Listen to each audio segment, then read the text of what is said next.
if you start the meditation with a mouth in a frown, you're not going to have a peaceful meditation. It's going to be endurance.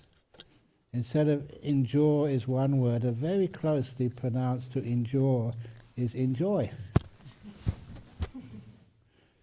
And if you actually smile when you start meditating, make a false smile, not a real one, but just a false one, it still really helps.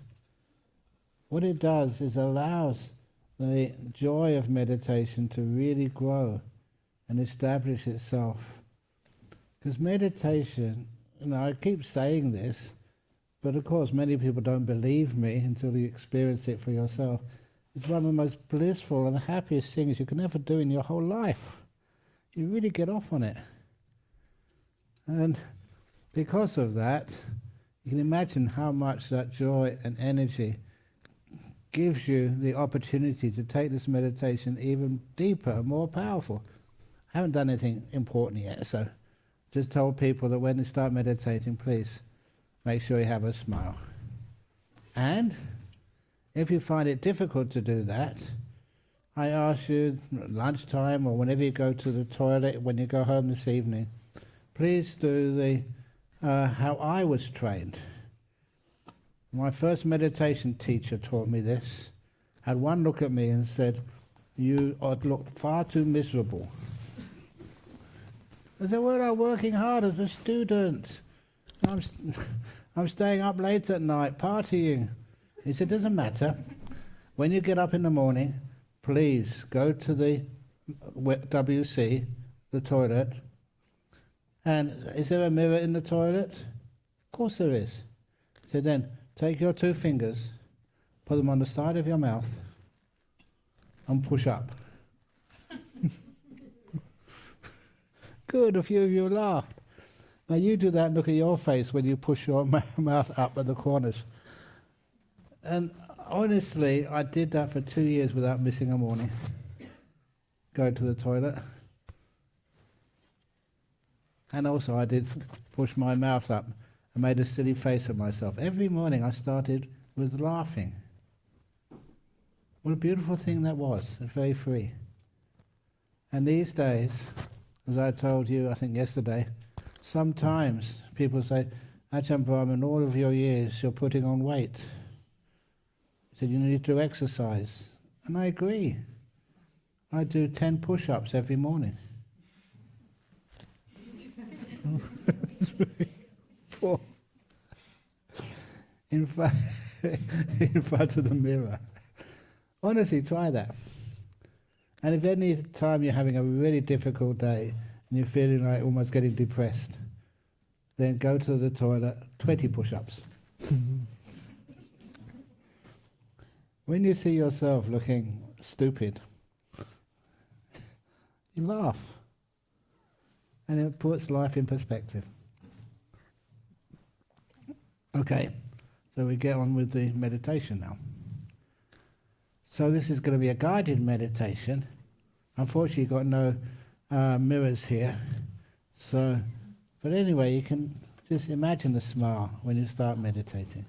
You're not doing anything which is harmful, and you're doing something which creates a lot of joy and happiness in this world.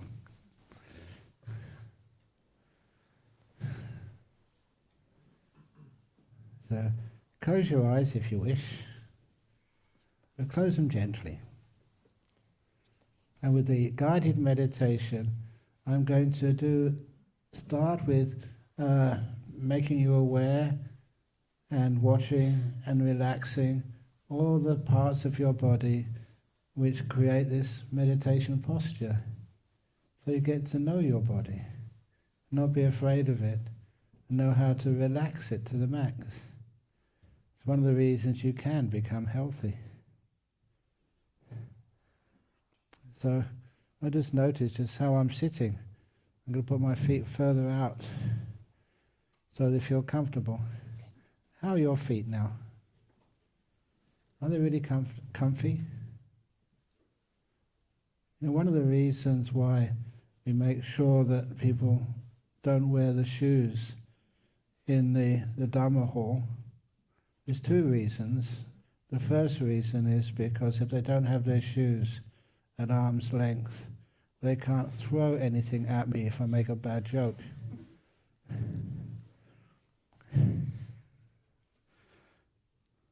Aren't you smiling? I'm telling a joke. Okay, and the other main reason is because I'm not wearing socks. I can actually feel the carpet. And as I feel the carpet, it's got a beautiful texture to it. That helps me be mindful in this moment about my feet. I can feel things. And I enjoy being sensitive to how my feet experiencing wooden floors or concrete floors, or today a dirty carpet. I don't mind how it looks, I'm enjoying how it feels.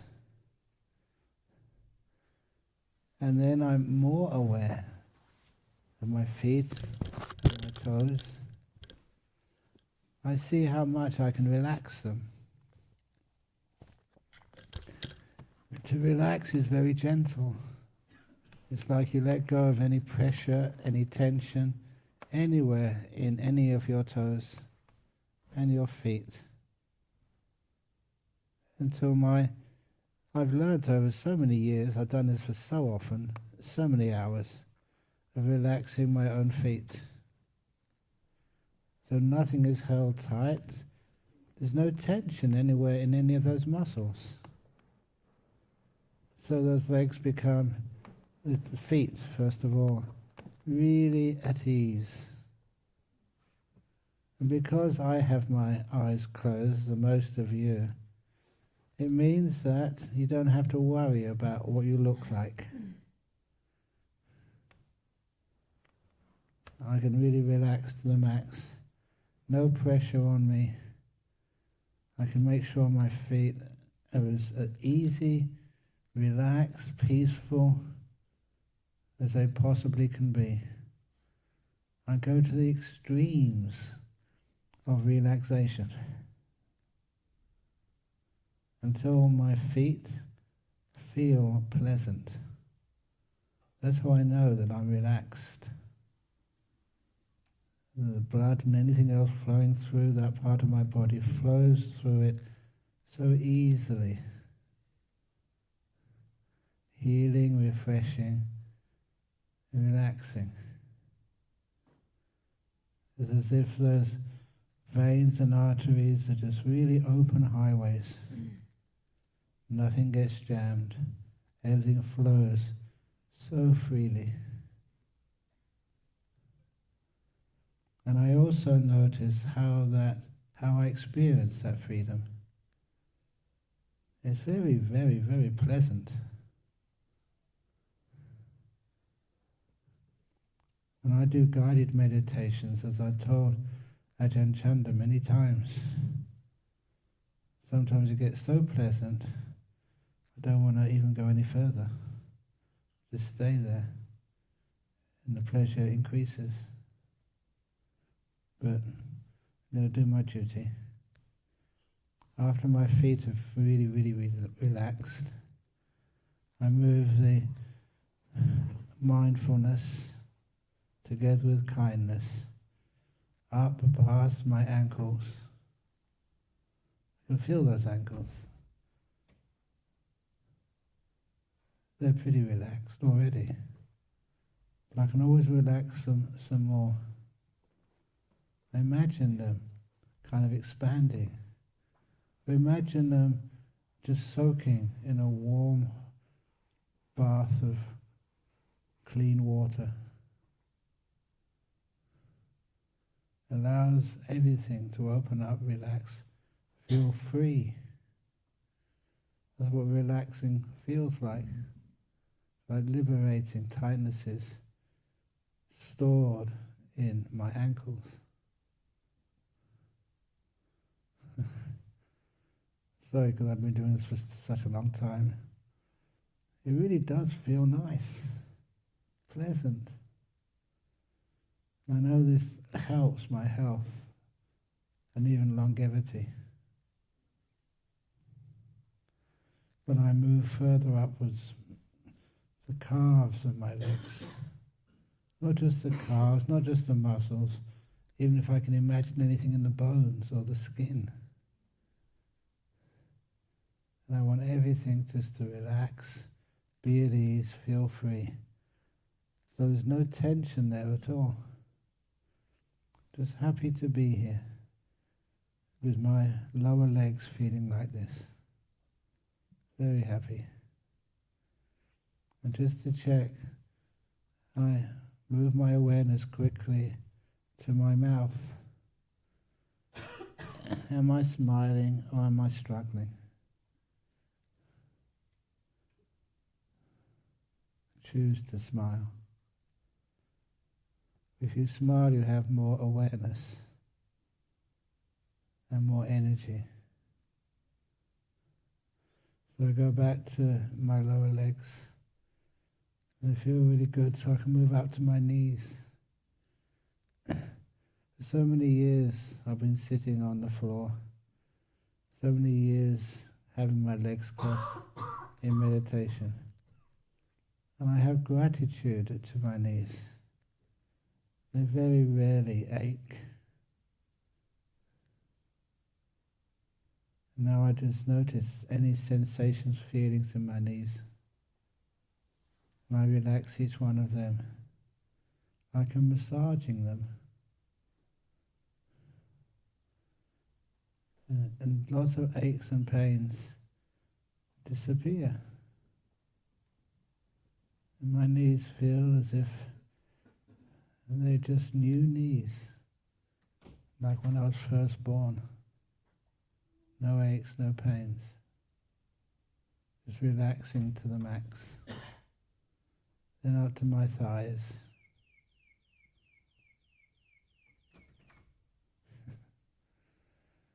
And if ever you hear any disturbance of sound, please hear the funny side of it. It was like a little bird. Tweet, tweet, tweet. I was disappointed it stopped.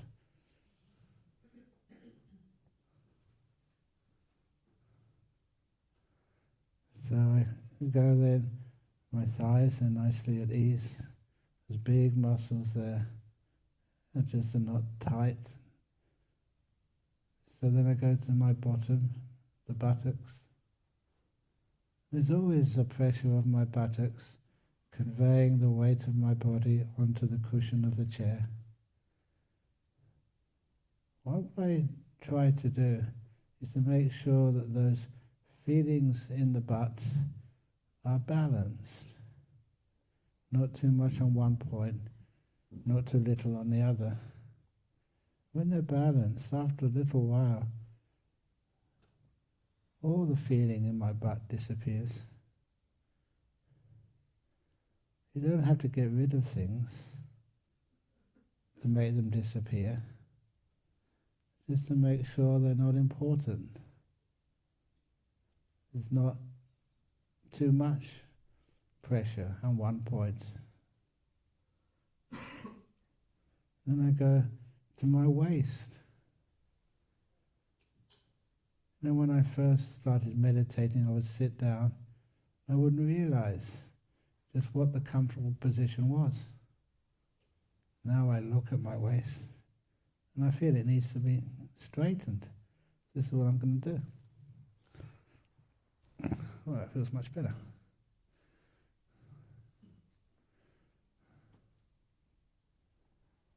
So you find the best position for you. Don't follow me. And when you get to feel your posture, you're getting insight, understanding what's the best physical posture for you when you're meditating.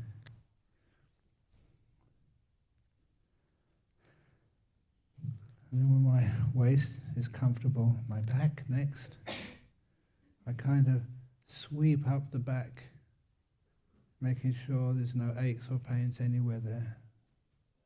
And if I need to adjust, to move here, to stretch there, I will always do that.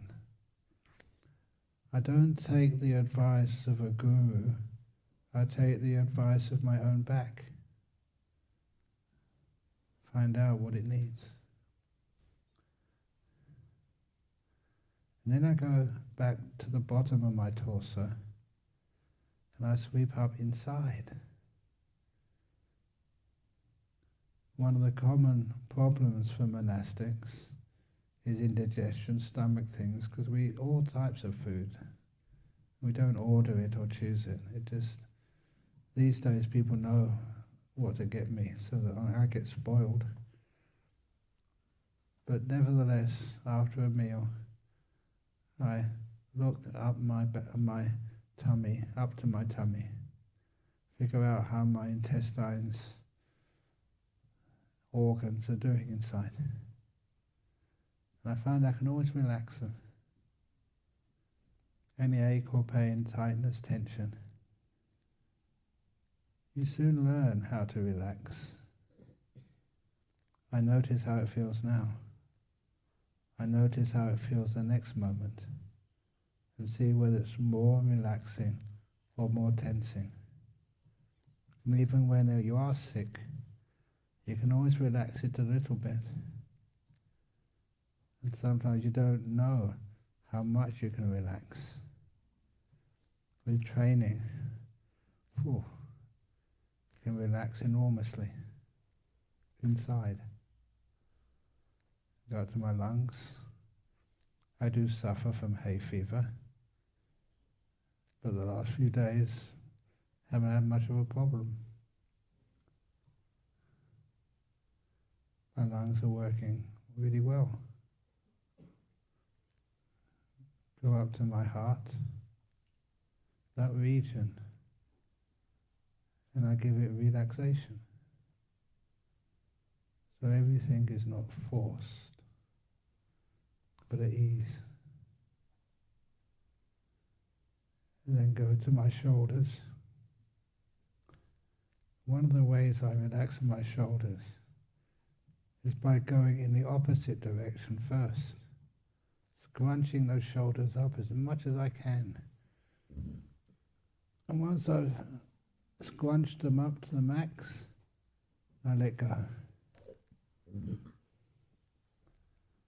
One of the things I found is that after I let go, they relax more than they were relaxed before. If ever I do have excess wind in the tummy, of course I just let it out. A burp. You let it go in the butt, you fart. It's nature. Please don't be afraid.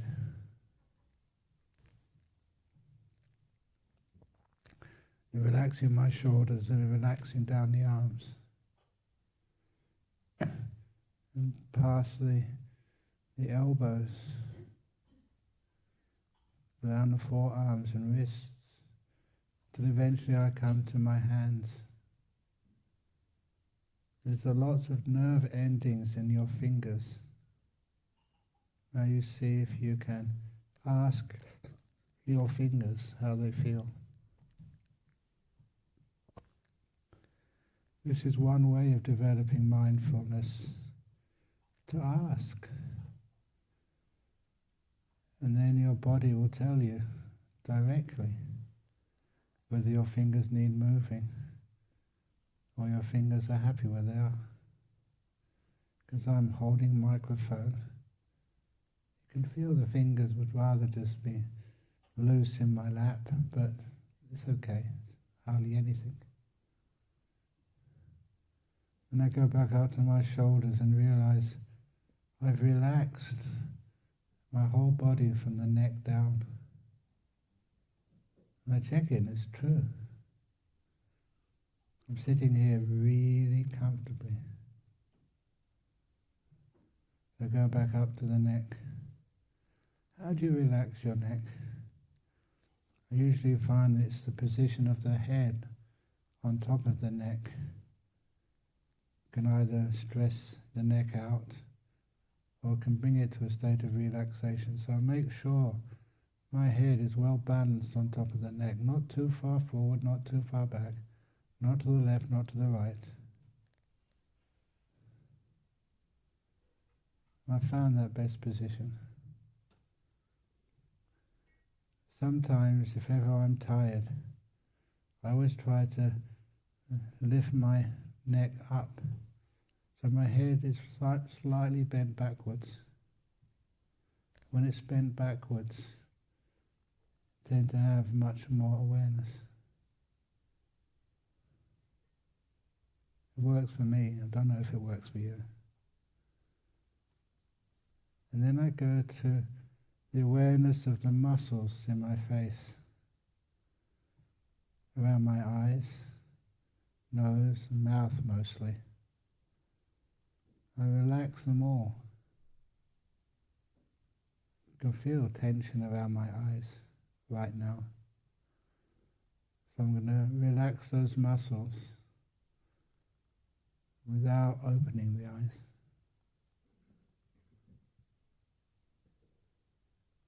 You can learn how to do that. So what was an unpleasant feeling around my eyes is now very much at ease around the mouth and the nose. These are all muscles which you get to know. You know when they're too tight, and you know by experiment how to relax them all. So the facial muscles are all at ease. But I don't stop there. I remember that I've also given myself the instruction to bend the corners of the mouth upwards slightly. A little smile. And that helps enormously. To notice that this is an enjoyable posture.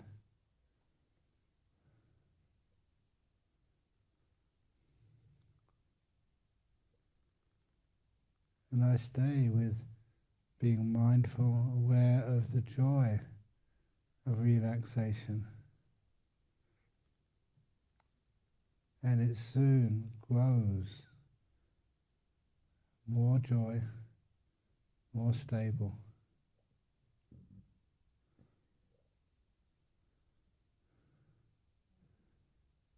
And it always happens. After a minute or two, my mind notices so much happiness with a relaxed body. It's a great place to start the inner part of meditation with your mind. It's much easier to observe a happy mind than one in pain.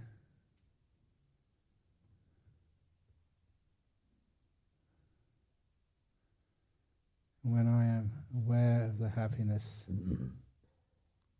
one of the beautiful parts of that happiness is the peace. Do you know what peace is? I let the mind get to know the qualities of peace, what it feels like,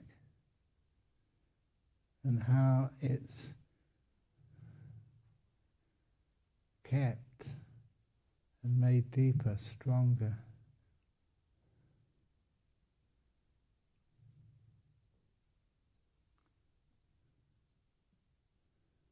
I'm actually building up the power of peace, because peace is a quality of the mind.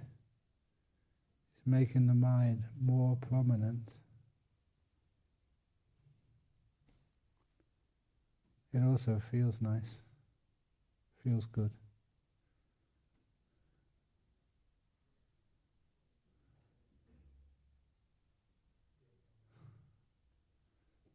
I don't know, this always happens, totally unintended. That once I feel peaceful, you can start to feel the breath coming in and going out naturally. like everything else disappears. And the breath is the last thing.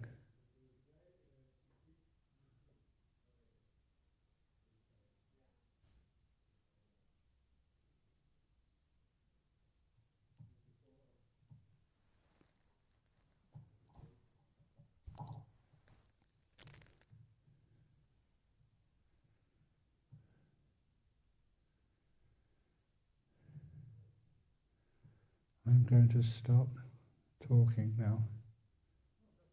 Get you close enough to peace. And just let it grow.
Please be aware of any smile on your face. If there's not one there, deliberately turn up the corners.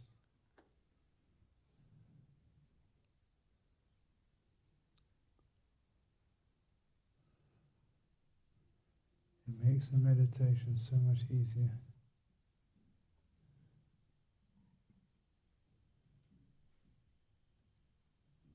You create a little happiness, and the mind will do the rest.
It's really close now to the end of the meditation. In a minute's time, the brownies and the Gavakar are going off at 11:15 for their lunch. We have to eat before 12 noon. For everybody else, it's supposed to be walking meditation time. You can continue on with sitting meditation or walking or toilet break. Up to you. But whatever you do, try to move quietly.